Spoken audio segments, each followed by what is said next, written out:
Hello everyone. Today I'm going to read a book. It's actually a story out of a book, and the story is called Amrita's Tree, and it's written by Don Casey and Ann Wilson. Amrita's Tree, and it comes out of India. Amrita leaned back against her favorite tree and rested. After the glare of the desert sun, it was cool and green in the forest grove. Sometimes Amrita climbed her tree. Sometimes the wind swayed her and she was a forest queen. Sometimes she talked to her tree, sharing her daydreams and her secrets, but today was so peaceful that she sat in silence. The forest was drowsy with sun and hazy with light. Amrita gazed up at the glowing green leaves, the shifting shapes of sun and shade. Even the wind seemed hushed. A peacock rested, black bucks grazed, rabbits hopped about unafraid. A leaf spiraled lazily to the ground. Amrita closed her eyes and sighed with pleasure. Ah!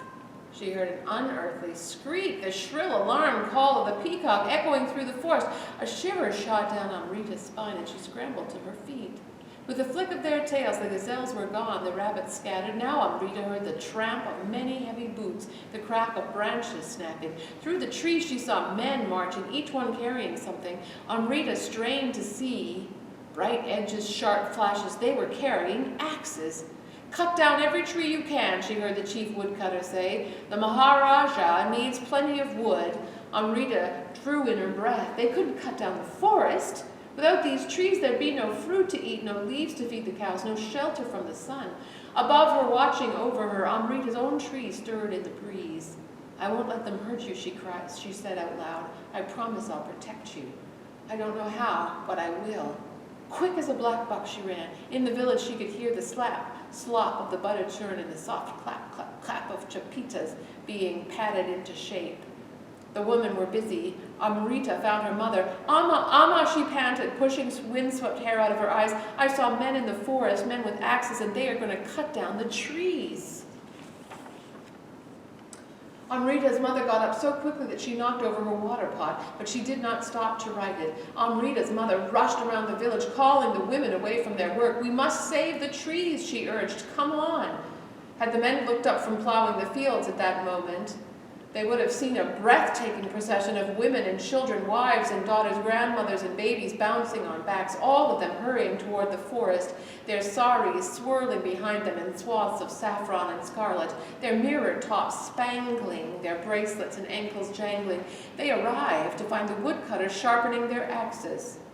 Amrita's mother greeted the men politely, pressing her hands together and bowing her head. "Namaste. We do not want trouble, but we cannot let you cut down these trees." The chief woodcutter cast his eyes over the straggle of women before him, as colorful as desert flowers in their vibrant saris, and just as helpless, he snorted. "You do not own these trees. We have orders from the Maharaja of Jodhpur." "These trees are our life," Amrita's mother implored.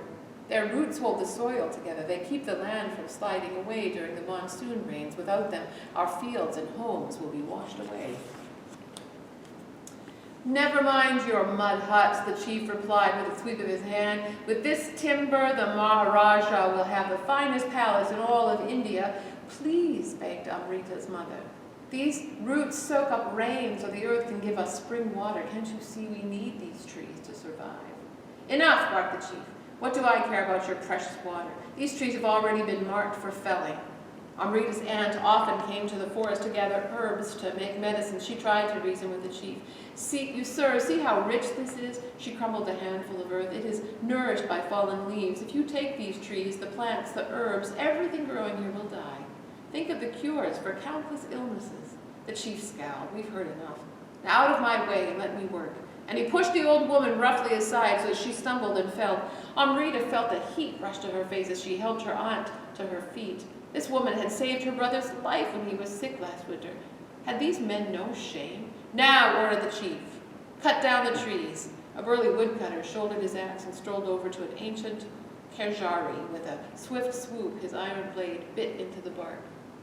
Hack, hack, hack. He hacked so hard that the whole grove shuddered. Hack, hack, hack. Flecks of red tree sap stained his shirt. Hack, hack, crack! With a terrible groan, the mighty tree came crashing to the ground. Amrita's mother covered her mouth with her hands. Amrita stared in disbelief.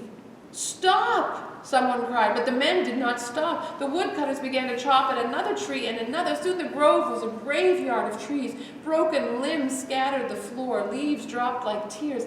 A woodcutter brushed past Amrita toward her own special tree. "No! No, please don't," she cried, tears springing to her eyes. "Please don't cut down my tree." The woodcutter advanced. The sharp tang of bleeding trunks was stinging Amrita's nostrils, and tears were stinging her eyes. Amrita stepped in front of him, blocking his path. Her voice shook as she spoke. "I will not let anyone harm my tree." The woodcutter laughed out loud. "Little girl, there's nothing you can do to stop us." Amrita thought of her beloved tree lying dead on the forest floor. She thought of never again dreaming beneath its branches, never again swaying in the treetops, and she ran from the woodcutter toward her tree. "Amrita, stop! Come back! Amrita!" Amrita ignored her mother's cries and flung her arms around her tree, pressing herself against it. "If you want to cut the tree, you will have to cut me first." The man and his axe were behind her. She could hear the sound of her own breathing, hard and loud and fast. The man raised his sharp blade. "Swing your axe," commanded the chief. Amrita clenched her teeth and clung onto her old friend so that the bumpy bark was pressing into her cheek and arms. She looked up to the sturdy trunk, reaching to the sky, to the branches sheltering her like loving arms. She felt the roots under her feet, anchoring her deep down into the earth. She felt the strength of the tree coursing through her, and she knew with a fierce, bright certainty that she was doing the right thing. "Swing your axe," the chief shouted again. The woodcutter faltered. He looked down at the girl, this mere sapling of a girl, her eyes squeezed shut, her thin arms hugging so tight, her tear-stained cheeks pale with fright. I cannot." Amrita opened one eye, then another, to see the woodcutter's head bowed, his axe at his feet.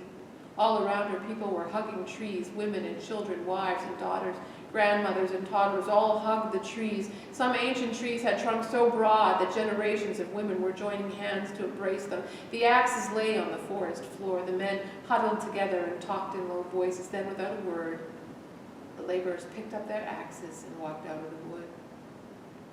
"What were you thinking of?" Amrita's mother called. "I was so afraid." "So was I," said Amrita. She clung to her tree and kissed it over and over again.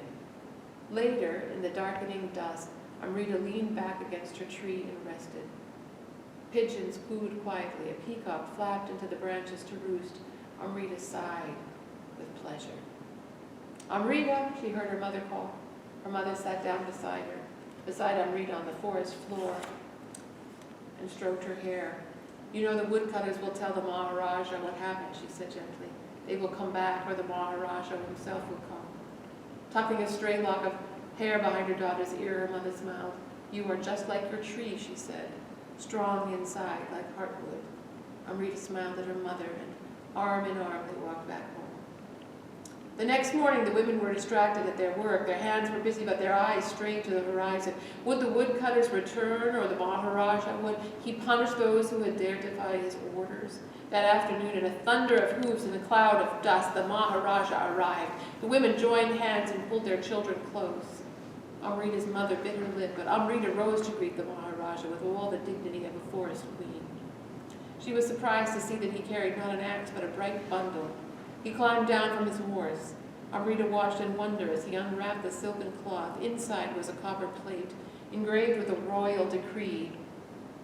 "I present this to you, Amrita," said the Maharaja, kneeling down on the dusty ground, "and to the women of your village in honor of your courage and your wisdom. I promise that from this day on, no tree in this forest will ever be cut down." There were joyous celebrations that night.